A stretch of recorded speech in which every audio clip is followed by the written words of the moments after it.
katika kitabu cha Yoeli 2, in the book of Joel chapter 2. Na kwanza nisome mstari wa kwanza na wa pili, nikienda katika mstari wa 12. Pigeni tarumbeta. Kwa hivyo ujumbe wetu uko hapa katika kitabu cha Yoeli, na ujumbe ni kutubu, ni kuomba na kutubu kwa sababu ya nchi yetu. Ujumbe ni kuomba na kutubu sababu ya nchi yetu. Kuomba, kufuga, kuomba na kutubu sababu ya nchi yetu. Kuomba na kufuga na kutubu. Kuomba, kufuga na kutubu sababu ya nchi yetu. Pigani katika verses 1. Chapter 2 in the book of Joel chapter 2 verses 1 and 2.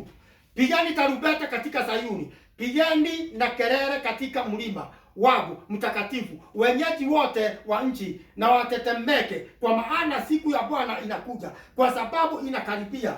Verses 2. Siku ya giza na weusi, siku ya mawingu na giza kuu, kama mapambazuko yakitandazwa juu ya mlima. Hao ni wakuu tena wenye nguvu, mfano wao haukuwako kamwe, wala hautakuwako baada ya hao, hata katika miaka ya vizazi vingi.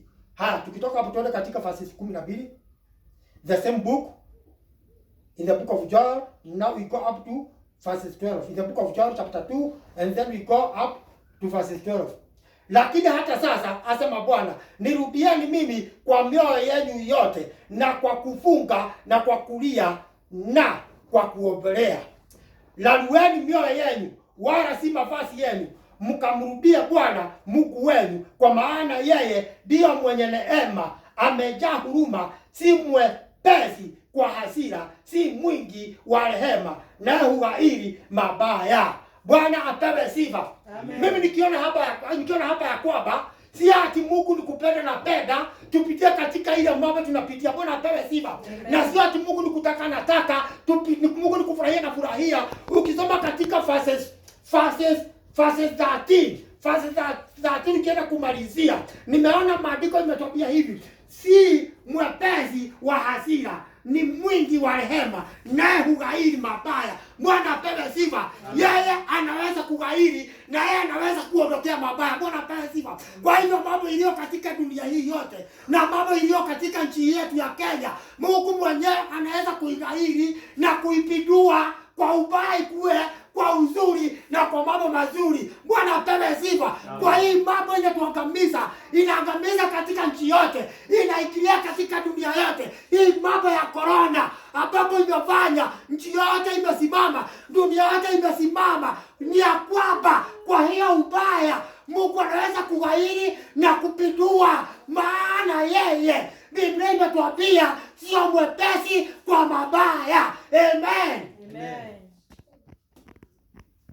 Yati yeye sio mwepesi kwa mabaya. Bwana apewe sifa. Hata hakuumba dunia kwa mabaya, bali aliumba dunia kwa mazuri. Hata hakuumba kila kitu kwa ubaya, aliumba kila kitu kwa njia nzuri. Hata hakuumba mwanadamu kwa ubaya, aliumba mwanadamu kwa mambo mazuri, maana alipenda mwanadamu.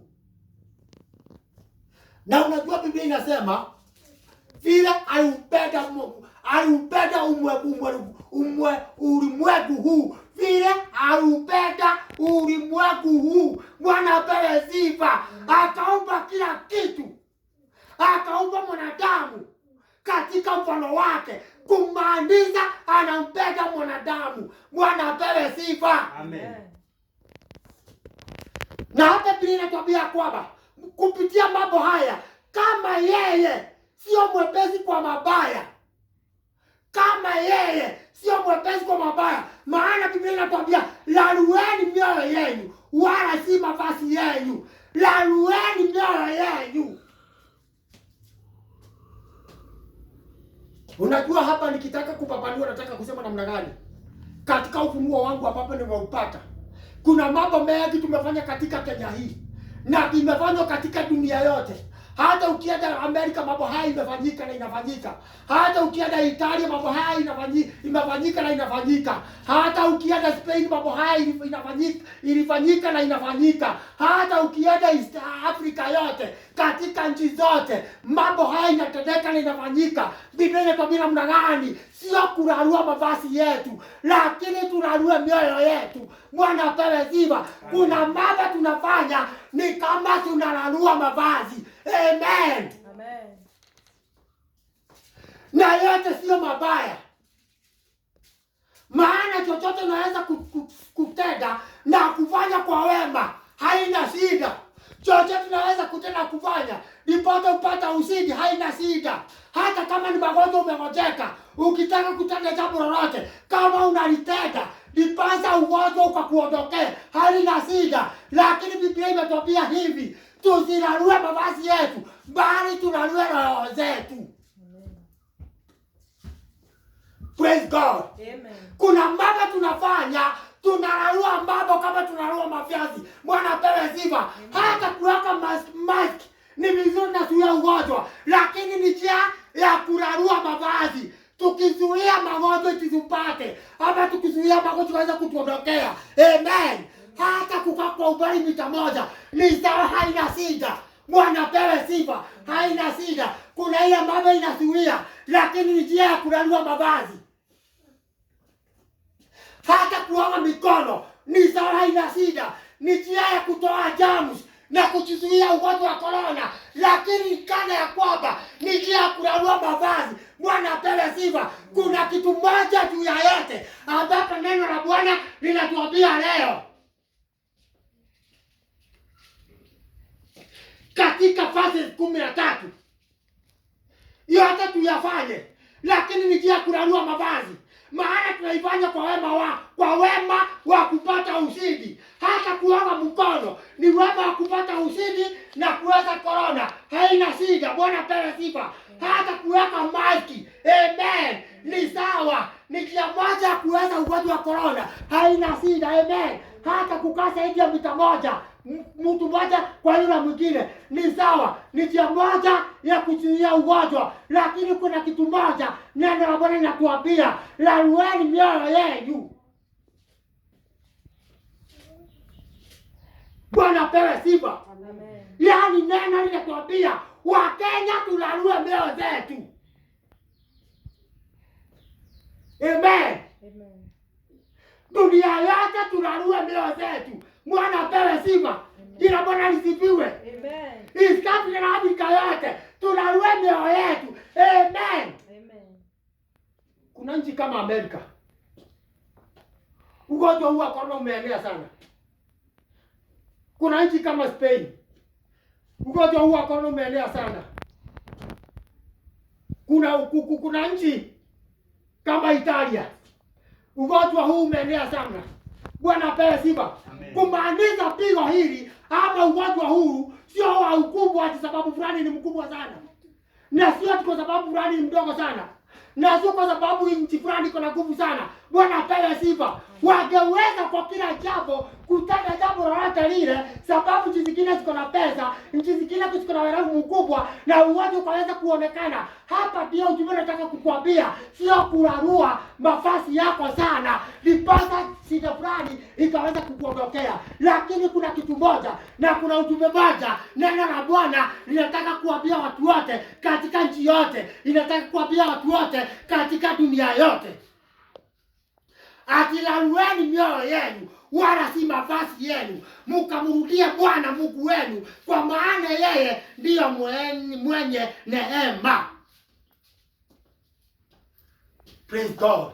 Amen. Wapendwa, pahali tumefika, and all Kenyans pahali tumefika, and the whole world pahali tumefika. Tumejaribu kila kitu tuone ugonjwa wa corona utatuondokea. Tumejaribu mambo yoyote tuone ugonjwa wa corona hautatuguza. Lakini kuna kitu moja Biblia inatuambia, larueni mioyo yenu, wala si mavazi yenu, mkamrudie Bwana Mungu wenu, kwa maana yeye ndiyo mwenye neema. Amen. Amen. Ati tukararue mioyo zetu, na mioyo yetu tutainua namna gani? Ni kuingia kwa maombi, kwa kufunga na kuomba. Hiyo ndiyo njia ya kulalua mioyo zetu. Bwana apewe sifa. Amen.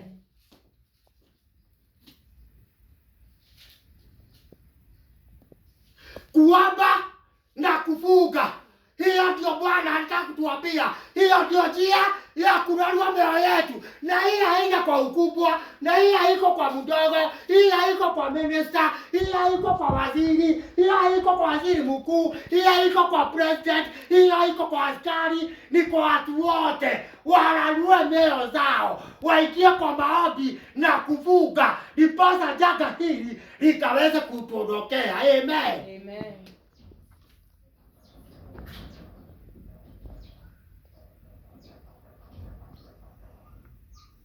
Maana Biblia imetuambia naye hughairi mabaya, yeye hughairi mabaya. Verse 14, nani ajuai kwamba hatarudi na kugeuka na kutuachia baraka nyuma yake, naam, sadaka ya unga na sadaka ya kinywaji, kwa maana Mungu wenu, kwa maana ni Mungu wenu. Bwana apewe sifa. Verse 15 nasema hivi, pigeni tarumbeta katika Sayuni, takazeni saumu, kusanyeni kusanyiko kuu. Praise God. Amen. Hapa ni kwa wakubwa na kwa wadogo tukaweza kukusanyika kwa sababu ya maombi. Jina Bwana zivue. Hapa ni kabila dogo kwa kabila kubwa, kwa kabila ya katikati. Hapa haina Mkikuyu, hapa haina Mkalenjin, hapa haina Mjaruo, hapa haina Mijikenda, hapa haina Muluya, hapa haiko Mkamba, hata haina Mumeru ama Mwembu, bali hapa ni tukusanye sisi wote wenyewe, tuingie kwa mlima, tuingie kwa maombi, tuingie kwa kuomba, tuingie kwa kufunga, ndiposa neema yake Bwana ikaweza kujaa ndani yake, akaweza kutuondolea hii janga. Bwana apewe sifa. Amen. And it is not about Musungu. It is not about that you are an Islamic person, or you are Christian person, or you are who. Hapa sasa ni katika dunia yote, na zaidi ya hapa katika Kenya yote, tukaweza kuingia kwa maombi, tukaweza kufunga, tukaweza kuombelelea, tukalalue mioyo zetu. Kulalua mioyo zetu ni kujinyima. Bwana apewe sifa. Kujinyima mambo mazuri, kujinyima vinywaji, kujinyima chakula, kujinyima na kutupa nyakati zetu, tukaweza kuingia kwa maombi, tukalalua mioyo zetu, na Mungu hatakosa kusikia, maana yeye sio mwingi wa mabaya, ni mwingi wa rehema. Amen. Amen. Neno hili nimelifurahia sana. Bwana apewe sifa. Bwana apewe sifa. Maana yote tumejaribu na yote tumefanya. Bwana apewe sifa. Tumeweka mask, lakini ugonjwa unaendelea kutuweka uoga. Ukorona inaendelea kutuweka uoga. Bwana apewe sifa. Hata mikono tumeoga. Tumeweka sanitizer kila pahali. Tunaoga kila pahali. Lakini bado tunaendelea kuwa na uoga. Hata wakati mwingine unaona mtu akiwa mbali, unatoroka kama unaona na kohoa. Na wakati mwingine sio korona inafanya akohoe. Wakati mwingine ni homa ya kawaida. Unatoroka. Tumeweka uoga katika kona zote. Walio na pesa wamejua na uoga. Walio wakubwa wamejua ni na uoga. Walio maminista wamejua na uoga. Walio magavana wamejua na uoga. Wale wadogo wamejua na uoga. Walio na pesa wamejua na uoga. Hawana pesa wamejua na uoga. Lakini Biblia inatuambia kuna kitu moja tutafanya, na inafaa tufanye. Tulalue mioyo zetu, kwa ukubwa kwa mdogo. Aliyo na pesa ana pesa, tulalue roho zetu, tulalue roho zetu, tulalue mioyo zetu, tukaweze kuingia kwa maombi ya kuomba na kufunga na kuomba msamaha, ndiposa Mungu ajawe na rehema zetu, neema yake kubwa kwetu, neema yake kubwa kwetu ikaweza kuingia kwetu, na ndiposa ikaweza kuingia kwake, na ndiposa akaweza kutuondolea hii janga. Amen. Amen.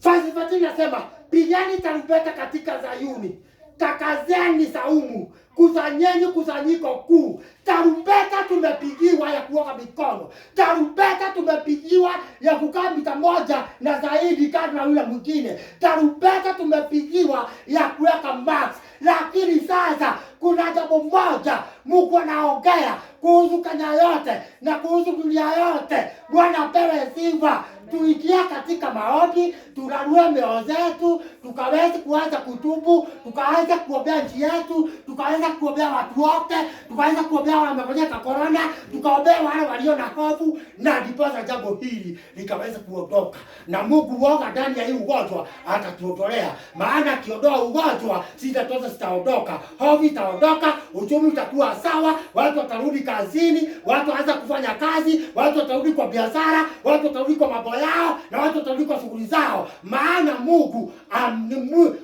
ako na wingi wa rehema, sio wa ubaya. Amen. Amen. Bwana pewe sifa. Amen. Na jambo hili ni baya, limefuka transport za madege. Bwana pewe sifa. Amen. Hakuna ndege inaweza kuingia Kenya maitoke. Kwa hivyo biashara, vitu ambavyo zinaendana nabo kuhusu za Kenya na ndege zimesimama. Biashara imesimama. Zile zinatoka nje zinakuja. Biashara imesimama.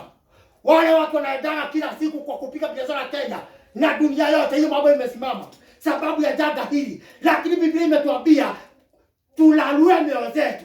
Tumejaribu kwa yote na yote iko sawa na haina shida, lakini tulalue mioyo zetu. Bwana apewe sifa kwa kuomba na kufunga. Ndiposa Mungu ajawe na wingi wa rehema, kwa sababu yeye sio kwa wingi wa ubaya, lakini kwa rehema, na atatusikia na hili jambo atatuondolea. Bwana apewe sifa. Wakenya wote tukiingia kwa maombi, tulalue mioyo zetu, tunyinyime kukula na kukunywa katika shughuli zote. Vile mambo yote imesimama katika dunia yote, na sisi tusimamisha mambo yetu, tuingie kwa maombi. Bwana apewe sifa.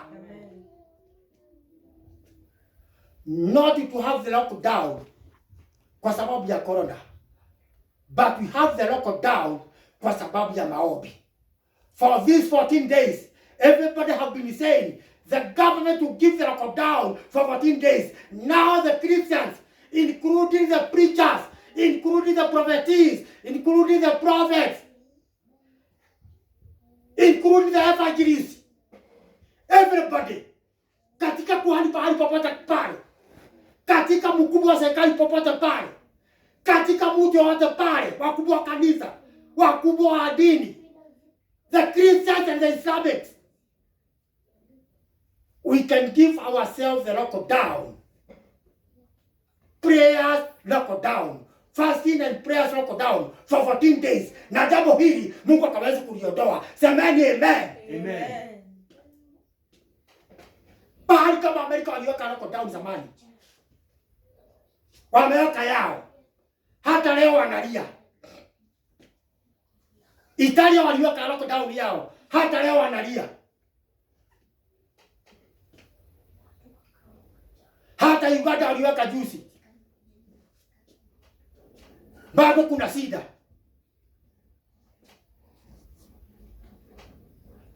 Bwana pewe sifa. Hata Spain wameweka yao. Still there is problems. Corona's problem. Shida zote zinaendelea. But I want to say something to all Kenyans. Let us give ourselves prayers, fasting and prayers, lockdown for 14 days. Na hii kitu haitaisha kabisa. Hatutaisikia tena, hatutaiona tena, na haitatuweka uoga tena, na haitatuangamiza tena. Maana Mungu atajawa na wingi wa rehema na kutuponya ugonjwa huu na kutuondolea shida hii. Bwana apewe sifa. Amen. Amen. Let us not wait for the government lockdown, because he knows God, and every Kenyan knows God. Every tribe in Kenya knows God. Bwana apewe sifa. Amen. Na sisi ni waombaji. Nchi yetu ni inajua kuomba na kumtafuta Mungu. Kwa hivyo wapendwa, tukikia Kenyans, when we enter to fasting, to prayers, through fasting, tutubu dhambi zetu na makosa yetu, hii shida inatukuta itatuondokea. Na Mungu akamwambia Musa, ambia wana Israeli, hii shida wanaiona leo, wamekuwa wakiona leo, na siku zingine waambia wataiona tena. Tukiomba tuingie kwa maombi, wapendwa, shida hii hatutaiona tena. Amen. Wakenya, shida hii hatutaiona tena. Amen. Amen. Verse 17, sababu nimeruka verse nikitaka kumaliza. Bwana pewe sifa. Maana verse 16 imesema kusanyeni watu, litakazeni kusanyiko, kusanyeni wazee, kusanyeni watoto na hao wanyonyao maziwa. Bwana pewe sifa. Verse 16 inasema hivi, kusanyeni watu, litakazeni kusanyiko, mujitakaze. Kusanyiko lenyewe kujitakaza, kuomba msamaha. Bwana pewe sifa. Na kuingia kwa maombi, ati kusanyeni wazee, kusanyeni watoto na hao wanyonyao maziwa, mpaka mtoto mdogo, watu wote waingie kwa maombi. Bwana pewe sifa. Amen. Either you are who, either you are who, even you are who, and you are calling yourself who. Ati tukusanye sisi wote, wakubwa kwa wadogo, wazee kwa mama, mpaka kwa watoto. Bwana pewe sifa. Ambapo wananyonya, tuingie ndani ya kumulilia Bwana. Jina la Bwana lisifue. Na jambo hili hatutaliona tena, hatutalisikia tena katika muda wote, katika nchi yetu na katika Kenya yetu. Bwana apewe sifa. Because when we praise, hata kama katika nchi zingine hasiombi, sisi wenyewe tunaweza kusimamia nchi zingine na tunaweza kusimamia watu wengine. Bwana apewe sifa. Na janga hili, this epidemic problem, iisha mara moja. Jina la Bwana lisifue. Amen. Amen. Amen. Bwana harusi na atoka chumbani mwake na bibi harusi katika hema yake. Bwana Mungu mwenyewe atoka katika chumba chake, akuje sababu ya kuingilia kati ya jambo hili na jambo hili ambapo limesubua wa Kenya na zaidi ya sana limesubua dunia yote. Akaweza kuondoa hii tatizo na kuondoa hii shida. Amen. Amen. Katika verse 7 nikienda kumalizia, hawa makuhani wa hudumu wa Bwana na walie kati ya patakatifu na madhabahu na waseme wawaachilie watu wako Bwana. Na sisi wachungaji, mabishop, makuhani wote, wainjilisti wote, manabii wote, waombaji wote, waimbaji wote, wanajua kuomba nyimbo za kusifu, wanajua nyimbo za kuabudu. Wacha tuingie kwa maombi. All the leadership of the churches. Bwana pewe sifa. Amen. 17. Hao makuhani including me na wale wengine